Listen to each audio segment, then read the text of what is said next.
Cochonou, le saucisson au bon goût depuis 1971, vous présente Sud Radio, y a pas d'âge. Catherine Bully, David Arthur. Bonjour à tous, bienvenue dans Y a pas d'âge, votre rendez-vous feel good tous les dimanches jusqu'à 13h avec plein de rubriques, de conseils, des astuces pour vous faciliter la vie avec David. Eh bien, il n'y a pas d'âge. Un dossier qui vous tient à cœur. Ah, mais un dossier qui me tient à cœur. Il n'y a pas d'âge pour oser en parler du scandale financier lié à ces fameux 418 milliards d'euros de pénalités que les géants de la grande distribution devraient payer suite à des constructions illicites de leurs hypermarchés en région PACA. C'est un dossier qu'on suit, on ne lâche rien et on vous dit tout.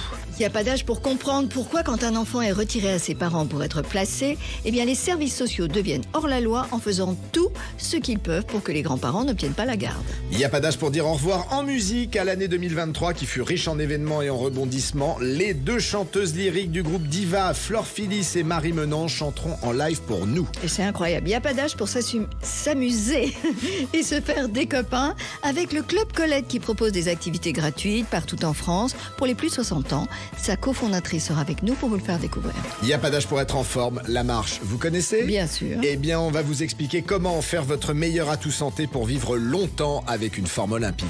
Et pour bien terminer l'année, un coup de cœur plein d'humour, l'anthologie de la répartie aux éditions Point. Plus de 1000 réparties de célébrités. Il n'y a pas d'âge pour voyager. Si vous voulez rêver avec nous, installez-vous dans votre canapé. On vous emmène découvrir l'un des plus beaux coins de France, la Polynésie. Entre les palmiers, le sable blanc et une eau turquoise à 26 degrés toute l'année, le dépaysement va être Ça total. devrait aller. Et l'invité qui ne fait pas son âge est cette semaine l'écrivain prolifique Éric Manuel Schmitt qui vient nous parler de son nouveau roman sur Maria Callas et qui se confiera sur son enfance. A tout de suite. Sud Radio, y a pas d'âge. Bonjour Martine Denette. Oui, bonjour. Bonjour Martine. Alors Martine, vous êtes la lanceuse d'alerte qui depuis 30 ans se bat pour faire éclater cette sordide affaire de magouille politique, il n'y a pas d'autre mot. Alors, le 13 septembre 2022, il y a quasiment un an, Martine, vous avez remis votre livre en main propre aux assistants de 577 députés, 348 sénateurs et 4 ministres. Alors, un an plus tard, Martine, combien de réponses avez-vous reçues et quel type de réponse vous avez reçu ? Eh bien, tout d'abord, oui, nous avons remis notre livre le 13 septembre à tous les députés et les sénateurs avec un courrier qui expliquait les dysfonctionnements de l'urbanisme commercial en leur demandant de faire une enquête. Et le 14 septembre, on a tenu un point rencontre pour leur expliquer à ceux qui ont bien voulu s'arrêter à ce point rencontre et de nous écouter. Mais on a aussi envoyé notre livre au président des maires de France, 4 ministres, Bruno Le Maire, Gabriel Attal, Éric Dupond-Moretti et Madame Olivier Grégoire. Eh bien, sur 577 députés, 348 sénateurs, 4 ministres, seulement 13 députés et 2 sénateurs ont accusé réception de notre livre. Monsieur Isnard nous a aussi répondu. Monsieur Attal et Madame Grégoire nous ont dit qu'ils avaient bien reçu le livre. Le coût de l'opération pour nous, l'association, on n'a vraiment pas de moyens, ça nous a coûté 2500 €. Et on voit le peu d'intérêt qu'ont nos élus pour le travail des associations, parce que vraiment, 13 députés pour nous répondre, c'est vraiment lamentable. C'est pas beaucoup, ah oui, vraiment. Et alors, c'est combien d'établissements en France qui sont concernés par ces surfaces illicites, Martine ? Eh bien, il faut savoir que c'est les surfaces illicites. Alors déjà, il y a les surfaces illicites créées par les hypermarchés qui n'hésitent pas à respecter la loi, mais aussi vous avez des circulaires anticonstitutionnelles, c'est-à-dire que c'est Bercy qui fait des circulaires pour leur donner des autorisations. Et nous, on estime, suite à des rapports qui ont été faits au Sénat et à l'Assemblée nationale, il y aurait plus de 9600 établissements qui auraient profité en 2008 de réaliser plus de 1000 m² de surface illicite. Wow. Donc ça, c'est complètement scandaleux et c'est là-dessus qu'on aurait voulu que les députés et les sénateurs s'intéressent. Mais en plus, vous avez aujourd'hui la circulaire de 2017 et là, ce sont toutes les surfaces de moins de 1000 m² qui sont aussi, qui trichent aussi et qui contournent la loi. Alors donc, ça, c'était Martine, c'était la circulaire que Michel Sapin avait signée en catimini avant de partir. Voilà, tout à fait, avec Madame Martine Pinville. Voilà, et cette circulaire représente 5 millions à peu près de mètres carrés construits illégalement. Wow. Ce qui est énorme. Alors, c'est la circulaire de 2008 et la circulaire de 2017, parce que les uns s'ajoutant aux autres, naturellement. Alors, pour qu'on soit concret, Martine, et que nos auditeurs comprennent, par exemple, autour de chez vous, à Marignane, ça concerne combien d'établissements, ces constructions illicites ? Eh bien, nous, autour de 20 km, puisque c'est vraiment très proche de chez nous. On a alors, il faut quand même qu'on précise en même temps, c'est pas parce qu'ils ont une autorisation, parce que vous avez des autorisations qui sont totalement illégales et qu'on n'a pas pu aller, que les juges et les procureurs n'ont pas voulu contrôler. Donc, on a par exemple Carrefour Vitrolles, c'est 5625 mètres carrés. À Leclerc Plan de Campagne, c'est 3050 mètres carrés. Babou de Plan de Campagne, c'est aussi 4050 mètres carrés. Carrefour Châteauneuf, c'est 4000 mètres carrés qui sont complètement total illégales. Et en plus, à Leclerc-Marignane, alors l'apothéose, vous aviez aussi la station-service qui avait obtenu un refus d'autorisation du préfet. Parlez dans le téléphone, Martine, on vous entend mal. Oui, vous aviez aussi le Leclerc de Marignane qui a obtenu un refus d'autorisation pour la station-service et l'éloignement par rapport aux habitations qui roule toujours, qui est toujours ouverte. Oui, c'est-à-dire qu'ils n'en ont rien eu à faire. Voilà, tout le monde ne s'entend pas. C'est ça. Alors, les mètres carrés en plus de surface là, de vente supplémentaire ou illicite de ces hypermarchés ont une incidence sur les villes les plus proches, ne serait-ce qu'en ce qui concerne les commerces de proximité, j'imagine. Tout à fait. Par exemple, à Marignane, quand le Leclerc de Marignane a ouvert, c'est 60 commerçants qui ont disparu. Ah, voilà. Et là, personne ne fait. Si vous voulez, quand ils demandent une autorisation, on va vous dire, voilà, ils vont créer tant d'emplois, tant de ci, tant de là, mais après, derrière, il n'y a jamais de rapport pour contrôler qu'est-ce qui a été détruit. Alors, les différents préfets que vous avez sollicités pour faire cesser ces infractions, ils n'ont jamais bougé. Est-ce qu'il y a pour vous une omerta autour des malversations des acteurs de la grande distribution ? Oui, c'est plus qu'une omerta, parce que si vous voulez, ils sont tous complices. Vous avez la direction départementale des territoires et de la mer, de toute manière, ils ne vérifient pas les dossiers. Donc, ils peuvent faire des mensonges, ils peuvent faire de fausses déclarations. Après, vous avez la direction de la concurrence et de la répression des fraudes. Quand elle va contrôler, elle reste sur les fausses déclarations du départ. Après, vous avez toute l'administration qui est complice. Voilà, c'est ça. Donc, ils se protègent mutuellement. Donc, c'est pour ça que c'est l'omerta, parce que ça démarre à la direction départementale des territoires et de la mer, de la direction de la concurrence et des fraudes, le préfet, les ministres, enfin, tout le monde. Et voilà, et quand on arrive devant la justice, la justice, elle défend l'administration. Alors, il y a plusieurs mois, quand on vous a reçu donc, sur cette antenne, vous n'aviez pas réussi à vous faire entendre. Est-ce que la situation, là, elle a changé ? Est-ce que ça bouge ? Vis-à-vis de la justice ? Oui. Alors, vis-à-vis de la justice, fort heureusement, on vient d'avoir enfin la première fois, c'est-à-dire avec l'affaire Fillon, c'est pas vieux, c'est du 28 septembre de cette année, enfin, ils ont reconnu que les procureurs et les juges d'instruction détournent les procédures. Mais nous, c'est ce qu'on dénonce depuis 30 ans. On dit que depuis 30 ans, les juges et les procureurs ne respectent pas la procédure pénale. Ils n'écoutent pas les parties civiles. Ils ne prennent pas leurs pièces de preuve. Bon alors écoutez Martine Denette, comme avec votre compagnon de croisade Claude Dieu, vous ne lâchez rien, on va prendre de vos nouvelles dans le courant de l'année pour voir où en sont les procédures que vous avez lancées et celles que vous allez lancer. Merci beaucoup Martine d'avoir été avec nous. Courage Martine, courage. Merci. Merci beaucoup. Alors Martine, pour les auditeurs qui nous écoutent, le nom de votre association ?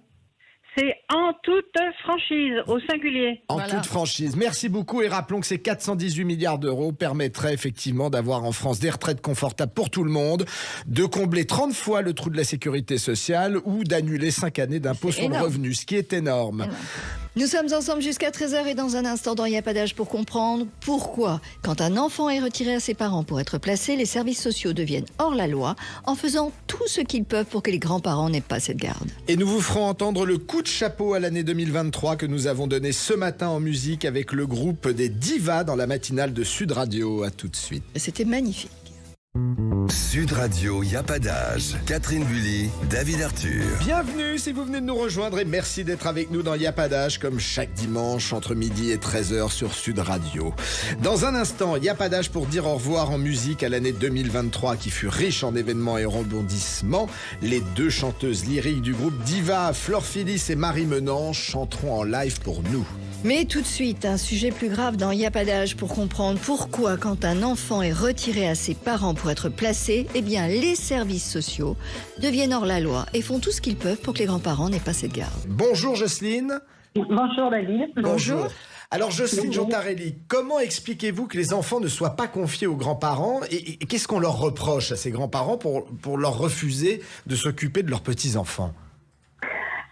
Alors, c'est assez complexe, mais les travailleurs sociaux reprochent plusieurs choses aux grands-parents.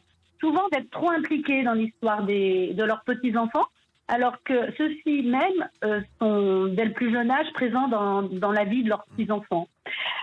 On retrouve une suspicion par rapport aux grands-parents. Par exemple, la générosité des proches est particulièrement suspecte. On retrouve aussi par rapport à la place de la mère, on va dire que la grand-mère, par exemple, va prendre la place de la mère, donc les grands-parents vont être considérés comme risquant d'évincer la mère. Qu'est-ce qu'on peut reprocher ? Il y a beaucoup de suspicions. On parle aussi que c'est presque une réparation des carences d'éducation qu'ils ont eux-mêmes données à leurs enfants. On dirait presque une expiation des grands-parents à travers l'aide apportée aux petits-enfants. Enfin, c'est vraiment très curieux ce qu'on peut reprocher aux grands-parents. Mais alors, une fois que l'enfant, Jocelyne, une fois que l'enfant est placé dans un foyer, quelle place finalement les services sociaux, les juges vont laisser aux grands-parents ? Des droits de visite Alors, si les grands-parents sont rentrés dans la procédure et se sont portés, ont demandé à être tiers digne de confiance, on va peut-être leur accorder un droit de visite et d'hébergement. Alors, ça dépend vraiment tout du travailleur social qui va travailler avec l'enfant. Ça va dépendre également des rapports et des juges pour enfants. Donc, il y a des grands-parents qui vont se trouver avec des droits de visite et d'hébergement assez conséquents, la moitié des vacances scolaires, un week-end sur deux, et puis d'autres qui vont rien avoir. C'est pas du tout, c'est très aléatoire. Voilà, ça dépend vraiment du lien qu'il y aura entre la famille et les grands-parents, voyez. Par exemple, on peut dire aussi que si les grands-parents retiennent une parole, par exemple, ça va entraîner un doute et de la méfiance, vous voyez. D'accord. Donc l'âge ne rentre pas en ligne de compte, l'âge du grand-parent. Non. L'âge, visiblement, non. En plus, aujourd'hui, on a des grands-parents qui sont beaucoup plus en forme qu'auparavant, oui. Et qui sont très présents dans la vie de leurs petits-enfants. Davantage du fait qu'ils sont en bonne santé, on va dire. Est-ce que vous pouvez d'ailleurs, donnez-nous 2 exemples rapidement de grands-parents à qui on a refusé de confier leurs petits-enfants pour les éduquer alors que les parents étaient défaillants? Alors on a une grand-mère, par exemple, qui était assez jeune, qui avait 56 ans, qui s'occupait de ses petits-enfants depuis de nombreuses années, parce que la maman était souvent hospitalisée, par moment, elle ne pouvait pas s'occuper de ses enfants elle-même, mais tout se passait bien, en fait, comme dans n'importe quelle famille qui a besoin d'aide. Et puis, il y a eu une information préoccupante à un moment donné. Et là, les travailleurs sociaux sont rentrés dans la famille. Et là, les choses ont changé. Et on a trouvé que la grand-mère était beaucoup trop impliquée, trop proche. Et il y a même eu un rapport, et ça, on a eu les preuves à la fin du placement des petits-enfants, un rapport faux. On a pu voir que la travailleuse sociale à ce moment-là avait établi un rapport en disant que la mère et la fille vivaient ensemble, ce qui était faux. Et ce qui a conduit la juge pour enfants à placer les petits en disant que la mère, puisqu'elle ne pouvait pas s'occuper des enfants, que la grand-mère allait donner des droits à la mère parce qu'elle habitait avec et de ce fait on plaçait les enfants. Donc ça a été vraiment quelque chose de déchirant pour la famille à ce moment-là. Et puis une autre grand-mère qui, elle, est très impliquée aussi, qui a une 60aine d'années, qui tient des maisons d'hôtes, qui est tout à fait alerte et qui travaille encore et qui a les moyens financiers également. C'est pas une question de moyens financiers d'ailleurs. Et qui, elle, s'est occupée de son petit-fils pendant les 6 premiers mois de sa vie. Oui. Et puis la maman, malade, souvent on a une maman qui est malade dans ces moments-là. On a retiré la garde à la maman et à la grand-mère. Et la grand-mère aujourd'hui, elle fait des kilomètres pour aller voir son petit-fils. Bah oui. Mais vous, en tant qu'association, vous arrivez à résoudre un certain nombre de problèmes ? Alors, on essaye de donner des outils et des conseils en fait aux familles. C'est-à-dire qu'on leur dit un petit peu comment se conduire avec les travailleurs sociaux. Il y a une attitude à adopter. Souvent, les travailleurs sociaux demandent de collaborer. C'est un mot quand même qui est difficile à entendre et à comprendre, mais on donne des outils en disant travailler avec les travailleurs sociaux et pas contre, pour pouvoir tenter de récupérer ou d'élargir des droits plutôt que de se mettre en colère et d'être d'une manière très frontale de travailler. Il faut carrément un médiateur. On est carrément un peu ça, en disant, voilà, on va vous expliquer ce qui vous arrive, parce que les gens ne comprennent pas, en fait. Ça leur tombe sur la tête, ils ne comprennent pas. Ils n'imaginent même pas que ça puisse exister, en fait. Bon, bah, et écoute... nous, on est... Voilà. Donc vous êtes là pour les aider. Écoutez, merci beaucoup Jocelyne Jantarelli d'avoir été avec nous. Je rappelle que vous êtes présidente de l'association de défense des droits des enfants placés et de leurs familles. On peut avoir toutes les informations sur le www.addep.fr, www.addep.fr, et c'est un dossier qu'on va suivre. À très vite. Et Jocelyne. bravo pour ce travail. Merci beaucoup. À bientôt. À bientôt, au revoir. Et maintenant, David, nous allons dire au revoir à 2023 en musique. Une année qui fut riche en événements et en rebondissements. Et comme depuis 1784 et la première représentation publique du mariage de Figaro de Beaumarchais, tout finit par des chansons. Nous recevons aujourd'hui l'incroyable soprano Flore Phillis et la divine mezzo-soprano Marie Menant, qui sont les deux créatrices du projet Diva, qui réunit 4 chanteuses lyriques et un quatuor à cordes pour revisiter et aussi pour faire découvrir au grand public en 15 minutes des opéras aussi célèbres que, Flore, Rigoletto, Les Noces de Figaro, Marie, La vie parisienne, Faust et Lucia di la mer mort. Eh bien écoutez, on va écouter un petit extrait. Donna immobile, qual piuma al vento, muta d'accento e di pensiero, sempre un amabile, leggiadro il viso, impianto in riso e menzognero. Non so più cosa son, cosa faccio, ogni fuoco ora sono di ghiaccio, ogni donna cangiar di colore, ogni donna mi fa palpitare, ogni donna mi fa palpitare, ogni donna mi fa palpitare. Quando rapito in estasi del più concettito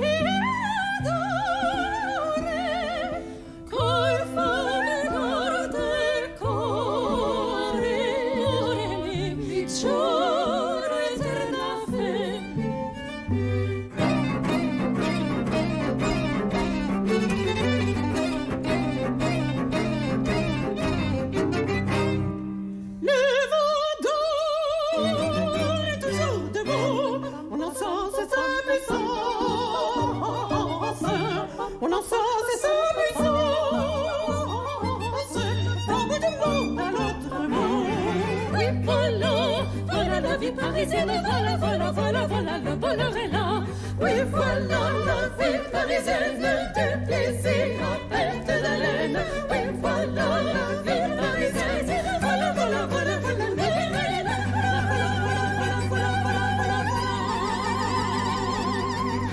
Bon bah écoutez, merci d'avoir été avec nous ce matin et de nous avoir fait ces 2 très beaux cadeaux, Marie et Flore.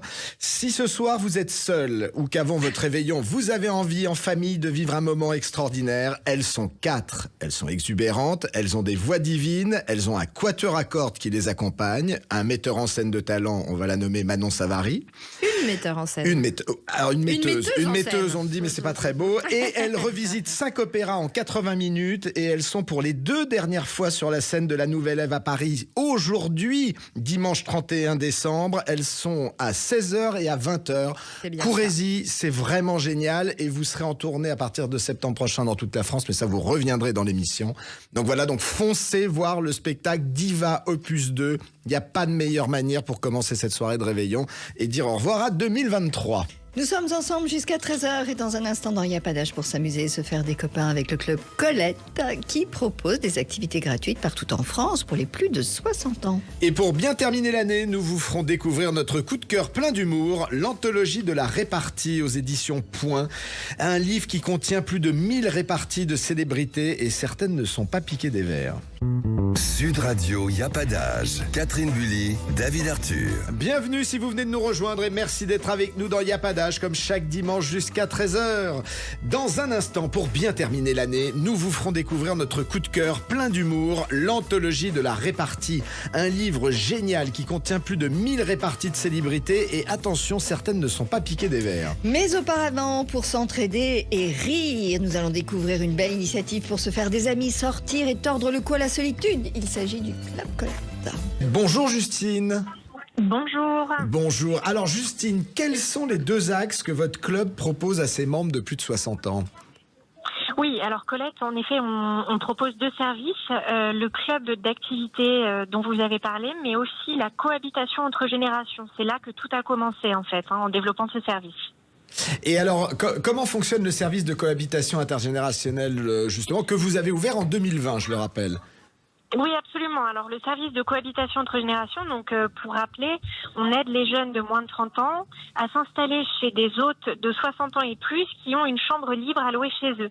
On a développé une plateforme en ligne de cohabitation qui permet à des jeunes de s'inscrire gratuitement sur la plateforme et à des personnes de plus de 60 ans de venir proposer leur chambre en location. Voilà comment ça fonctionne. Et fin 2021, si je ne me trompe pas, vous avez ouvert une section activités pour vos membres. Alors, quelles sont les activités que vous leur proposez ? Oui, absolument. C'est les autres Colette qui ont voulu qu'on crée ce club pour eux et puis on a fini par l'étendre à tous les seniors. Alors les activités, il y en a plus de 500 par mois, c'est très très divers à l'image de la communauté. Oui, on a des cours de langue donnés par des anciens profs, on a du sport, du bien-être, on a des visites guidées culturelles, on a évidemment des moments festifs comme des apéros, des dîners, des goûters, voilà. On a c'est tellement varié. Donc chaque semaine, ils ont combien d'activités à peu près ? Alors chaque semaine, on a un peu plus de 100 activités qui sont soit proposées en présentiel, soit en visio. Ah d'accord. La plupart en fait des activités sont proposées par les membres eux-mêmes. Mais l'équipe Colette est là aussi pour proposer des activités, la plupart en visio, donc des quiz de culture générale, des jeux, voilà, des petites conférences. Et alors justement, Justine, dans quelle ville vous êtes présent et combien de membres avez-vous aujourd'hui au sein du Club Colette ?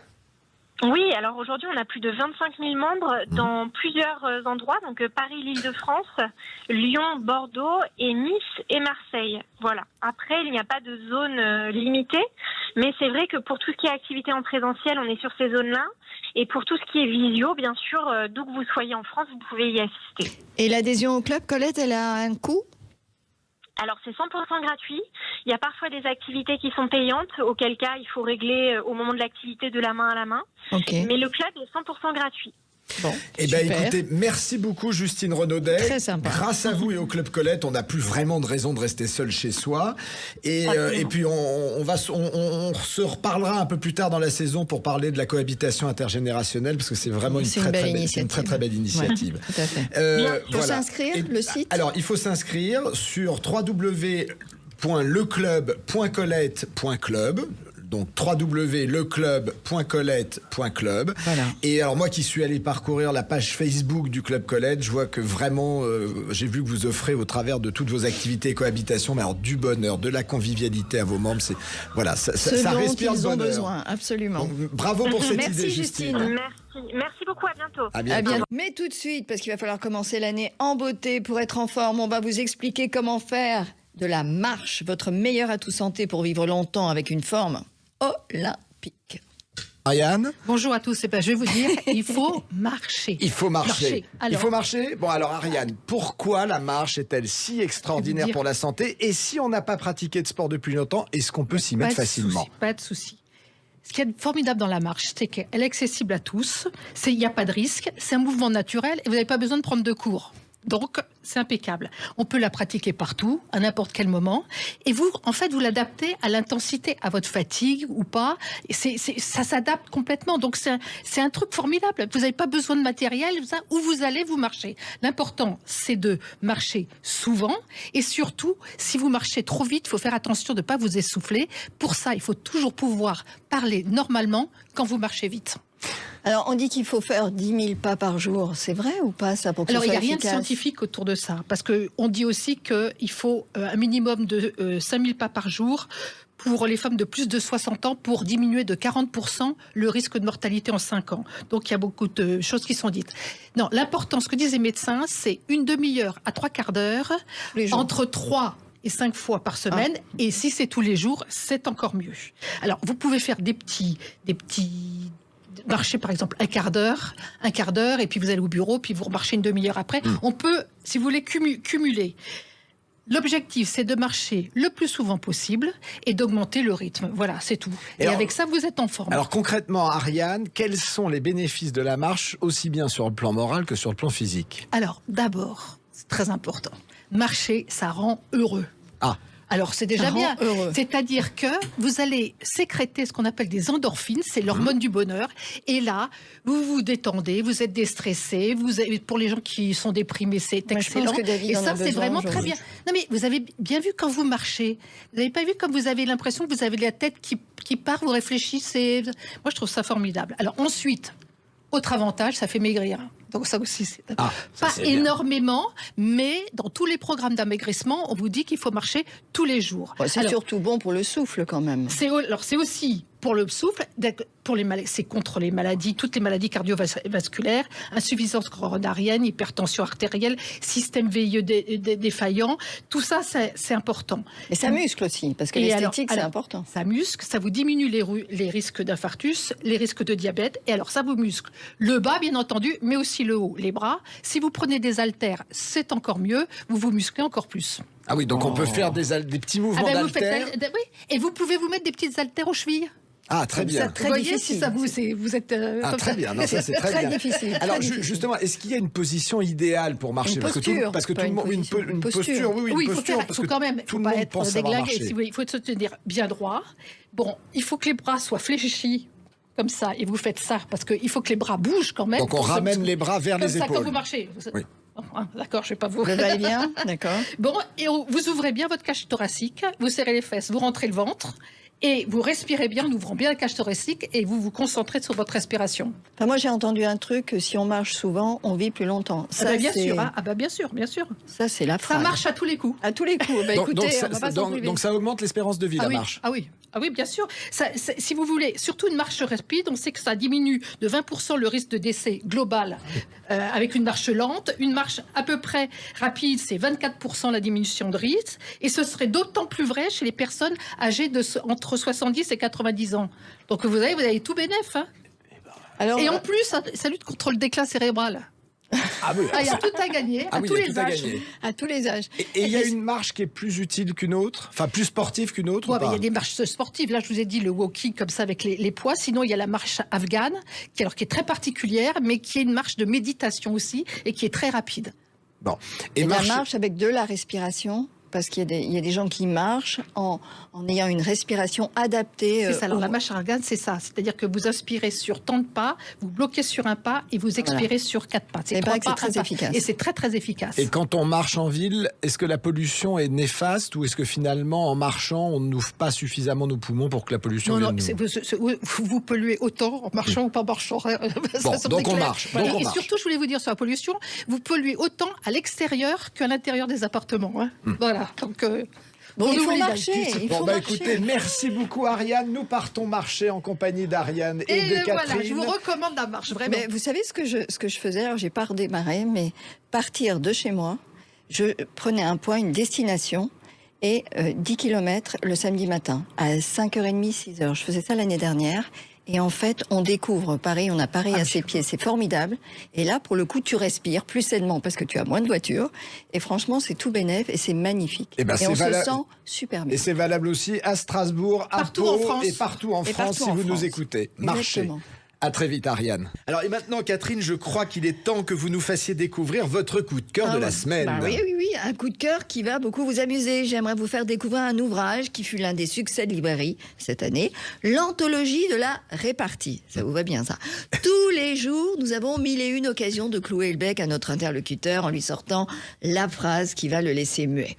Eh bien, imaginez un livre qui concentre 1000 répliques, dont certaines très célèbres, pour vous permettre évidemment de briller. Bah voilà, et ce soir, c'est l'occasion. Ces 1000 répliques nous viennent de 400 personnalités de l'Antiquité jusqu'à nos jours. Alors, je vais vous citer quelques-uns. Guitry, évidemment, Voltaire, Churchill, Maupassant, le général de Gaulle, Napoléon, Kennedy, Richelieu. Est-ce que vous auriez un exemple? Donnez-nous un exemple. Je donne un exemple. Par exemple, quand Victor Hugo fait la cour à une jeune femme, celle-ci tente de le stopper. Elle lui dit « Mais maître, mon cœur est pris ». Et Victor Hugo lui répond « Je ne visais pas si haut ». Ah, pas mal. Une autre, un journaliste qui demande à Marie Curie « Qu'est-ce que ça vous fait d'être mariée à un grand savant ?» Elle répond « Eh bien, vous n'avez qu'à demander à mon mari ». Bien senti. Non, c'est vraiment très drôle. Il y a plein de nouvelles de citations. L'anthologie de la répartie est aux éditions Point. Et franchement, c'est à consommer sans modération. Eh bien, écoutez, on va l'acheter tout de suite. Nous sommes ensemble jusqu'à 13h et dans un instant, nous vous emmènerons en voyage, découvrir un petit coin de France paradisiaque fait de palmiers, de sable blanc et d'une eau turquoise à 26 degrés. Vous avez froid ? Toute l'année, j'ai froid. Je vous emmène en Polynésie. Et l'écrivain Éric-Emmanuel Schmitt, qui a écrit un livre passionnant et haletant sur Maria Callas, sera avec nous. Sud Radio, y a pas d'âge. Catherine Bully, David Arthur. Bienvenue si vous venez de nous rejoindre et merci d'être avec nous dans Y a pas d'âge comme chaque dimanche. Avant de retrouver l'écrivain Éric-Emmanuel Schmitt, je crois, Catherine, que vous avez décidé de nous emmener en voyage en France, mais dans un département fait de palmiers, de sable blanc et d'une eau turquoise à 26 degrés toute l'année. T'entends, non ? Je crois, Catherine, que vous avez décidé de nous emmener en voyage en France, mais une France faite de palmiers, de sable blanc et d'une eau turquoise à 26 degrés toute l'année. Mais en plus, si c'est vrai, il y a vraiment une destination où je rêve d'aller. C'est vraiment celle-ci. Je vous emmène. Alors oui, en France. À Mulhouse. Surtout. En Polynésie. Non, mais franchement, un peu. La Polynésie vous ouvre ses bras, des îles uniques, des paysages paradisiaques. Vous y êtes allé, Ariane Goldet? Non? La gentillesse des habitants, l'authenticité. Karine Vial, bonjour. Bonjour à tous, Yaonara. Ah, super. Alors, écoutez, Karine, s'il y a vraiment une destination où on a tous envie d'aller, c'est bien la Polynésie. Et vous êtes la spécialiste Polynésie pour Havas Voyage. Alors, est-ce qu'après plusieurs déplacements en Polynésie, vous diriez que c'est le voyage d'une vie? Faites-nous rêver. Effectivement, je confirme. C'est le voyage d'une vie. La Polynésie résonne comme une douce invitation au voyage. C'est un voyage qui s'anticipe et se planifie. Toutes les occasions sont bonnes pour découvrir la destination, des retrouvailles en famille, une découverte entre amis, un départ à la retraite, un voyage de noces ou tout simplement le plaisir de voyager. Le seul nom de Tahiti illumine le regard. Nous rêvons tous d'aller une fois dans notre vie en Polynésie. Ces îles fascinent par leur beauté et éveillent en nous le paradis sur Terre. De Tahiti à Bora Bora, en passant par les Tuamotu, en faisant escale aux Marquises, je vous embarque aujourd'hui pour le bout du monde, au milieu du Pacifique. Dès l'embarquement à Paris, l'équipage vous remet la fleur emblématique de la Polynésie, la fleur de tiare. Le doux parfum de cette fleur vous transporte. Ça y est, vous êtes dans l'ambiance. Après 20 heures de vol, vous êtes accueillis à l'aéroport international de Ta'afa'a avec un collier de fleurs et au son du ukulélé. Rien que ça, déjà, je suis partie. Sa végétation luxuriante, ses eaux transparentes et turquoises, le monoï, la destination s'offre à vous et le rêve se concrétise.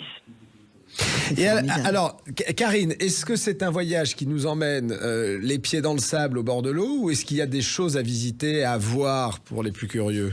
Alors, il y a un éventail de choses à faire. Derrière ces 5 archipels et ces 118 îles se cache un monde, un peuple, une histoire et une culture.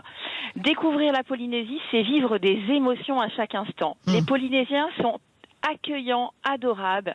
Ils vivent au rythme de la nature et dansent au battement des traditions. C'est vraiment les traditions qui vous parlent. C'est un endroit où vous pouvez ressentir cette énergie qui nous entoure et les Polynésiens appellent le mana. C'est une force spirituelle. Toute la partie, les danses tahitiennes, l'artisanat local, la culture du tatouage sont vraiment ancrés dans le patrimoine culturel et historique de la Polynésie française. Et alors, vous avez titillé titillé ma curiosité hier en me parlant des marquises. Vous avez l'air de dire que s'il y a vraiment un endroit à ne pas manquer, ce sont les marquises. Racontez-nous les marquises. Pourquoi si spécial ? Alors, c'est un voyage effectivement extraordinaire. J'ai eu le privilège de découvrir les marquises à bord de l'Aranui. Pendant cette croisière, vous êtes en immersion avec l'équipage du bateau et les marquisiens.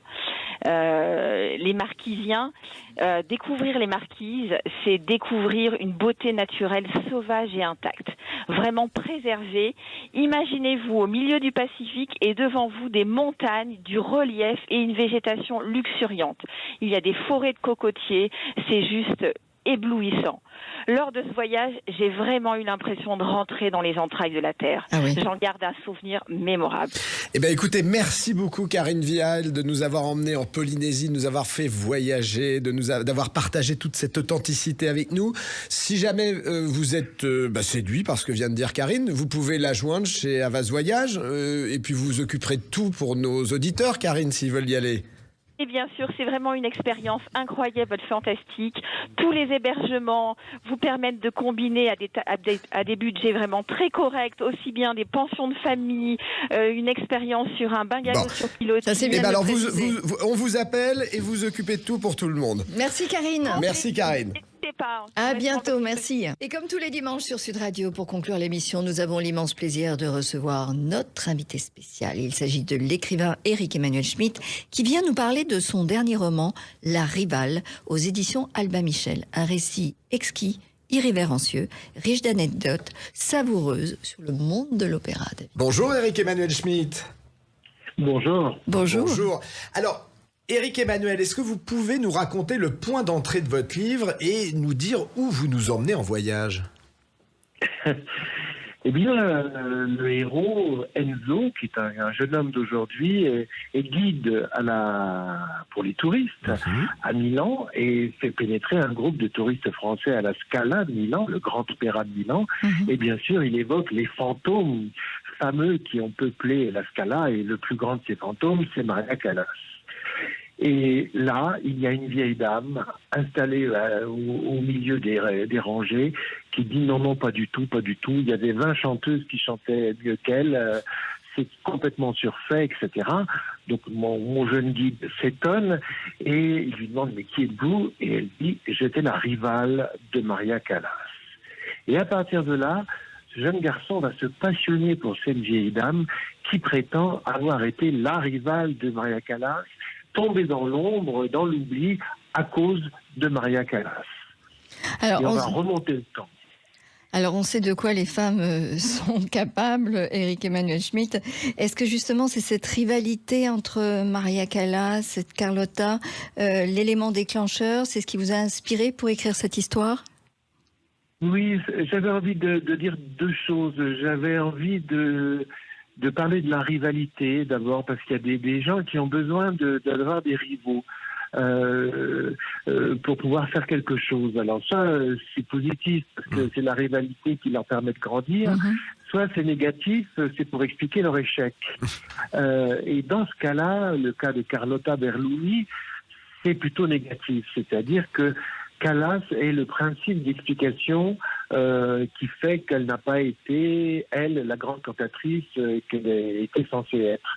Et ça m'intéresse de rentrer dans la psyché de quelqu'un pour trouver le bouc émissaire. Et en même temps, ce qui me passionne, c'est le portrait de ce bouc émissaire, c'est-à-dire de Maria Callas, car c'est pour moi l'occasion de montrer le génie de cette femme, mais à travers les yeux de celle qui ne comprend rien à Maria Callas et qui la déteste.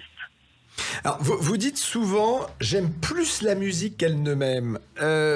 Quels sont, alors on sait que vous êtes passionné de musique, mais quels sont les compositeurs ou les chanteurs qui vous emmènent en voyage ? Et puis il y a une chose que j'aimerais savoir, c'est qu'est-ce que vous chantez sous la douche le matin, Éric Emmanuel Schmitt ? Bon, alors, moi, je dois avouer qu'il y a une disproportion entre ce que j'écoute et ce que je chante sous la douche. Ah ben oui. Voilà, ce que j'écoute, ça serait plutôt Maria Callas, Montserrat Caballé, c'est-à-dire du grand chant lyrique et de la musique classique. Et le matin sous la douche, c'est plutôt Laissez-moi danser de Dalida. Ah, effectivement, c'est pas le même registre. bah c'est un grand écart. Absolument. Alors, je crois que vous avez fait un voyage en Terre Sainte. Est-ce que ce voyage a changé quelque chose en vous? Ah, profondément. J'ai raconté ça donc dans le défi de Jérusalem. Oui. Je pensais que ce voyage ne m'apporterait rien parce que j'avais déjà un christianisme intellectuel né dans la lecture des livres. Et tout d'un coup, me retrouver là-bas, ça a été éprouver d'autres sensations, faire d'autres réflexions et faire aussi d'immenses rencontres, dont une particulièrement au cœur du Saint-Sépulcre, vraiment l'endroit où tout s'est passé. Et donc, mon christianisme qui était totalement intellectuel est devenu totalement charnel. Et qu'on soit croyant ou non, c'est un endroit qu'il faut connaître, qu'il faut visiter un jour. Je crois que oui, c'est un grand voyage parce que c'est pas seulement un voyage à l'extérieur de soi, c'est un voyage à l'intérieur de soi. On va se poser forcément pendant ce voyage les grandes questions qui structurent une vie. Pourquoi est-ce que j'existe? Pourquoi est-ce qu'un jour on s'en va? Où partons quand on s'en va? Est-ce qu'on a raison d'aimer? Est-ce qu'on aime bien? Est-ce qu'on aime mal? Toutes ces questions qui sont la chair spirituelle de notre vie. Tout d'un coup, un voyage là-bas vous met en face de ces questions et parfois de réponses. Et alors, justement, quel regard vous portez sur l'époque actuelle, Éric-Emmanuel Schmitt? Parce que vous êtes quelqu'un qui est très prolixe, qui touchez du doigt beaucoup de sujets différents, beaucoup de choses. Vous vous tenez informé des choses. Quel regard vous portez justement sur cette époque? Et si vous aviez le pouvoir de changer quelque chose dans notre société, qu'est-ce que vous changeriez? Moi, je pense que nous vivons une époque qui offre aux hommes des opportunités somptueuses. Jamais on a vécu aussi longtemps, jamais on a voyagé autant et finalement avec autant de sécurité. Jamais on a autant épargné aux hommes la douleur dans leur corps. La médecine arrive à soigner des maladies que nos ancêtres ont dû subir. Donc, on peut communiquer avec l'autre bout de la Terre d'une façon immédiate. On a accès par le numérique à des bibliothèques et à des sommes de connaissances absolument incroyables. Donc, notre époque nous offre un outil de vie merveilleux. Mais qu'est-ce que nous en faisons? Qu'est-ce que nous en faisons? Je pense que malgré tout, dans notre époque, il y a un oubli des valeurs fondamentales. Les gens ne prennent pas le temps de réfléchir, ou la vie les distrait au point qu'ils ne prennent pas le temps de réfléchir à ce qui doit constituer le socle de leur existence. Donc, on n'a jamais eu autant de jouets et on n'a jamais eu autant de gens qui ne savaient pas quoi en faire. Absolument. Et si vous deviez changer une chose, qu'est-ce qui vous agace aujourd'hui? Si je devais changer une chose, oui, évidemment, pour moi, la première lutte, c'est la lutte contre les inégalités. Je veux dire, il y a des écarts indécents entre des gens qui travaillent et qui gagnent beaucoup et des gens qui travaillent et qui ne gagnent rien. C'est tout simplement insupportable. Bon, écoutez, merci beaucoup Éric-Emmanuel Schmitt d'avoir été avec nous. On va se retrouver plus tard dans la saison, parce qu'on a plein de choses à se dire, je pense. Oui, puis moi je vais voir Bungalow 21, j'ai hâte. Bon, alors... Et nous, on vous conseille de vous précipiter sur La Rivale aux éditions Albin Michel, parce que Catherine et moi avons dévoré ce livre, qui est vraiment un moment exquis et surtout irrévérencieux. Très vite. À très vite, Éric-Emmanuel. Merci à vous. Merci à vous tous de nous avoir suivis. Avec David, nous vous souhaitons de passer un réveillon exceptionnel. Mais oui, et on se retrouve... Festif, et on se retrouve dimanche prochain à 7h49 dans la matinale de Laurence Garcia pour notre chronique Y a pas d'âge pour pousser un coup de gueule. Et on se retrouve à midi pour votre émission préférée. Bon dimanche à tous et bonne fête de fin d'année. Profitez bien, amusez-vous.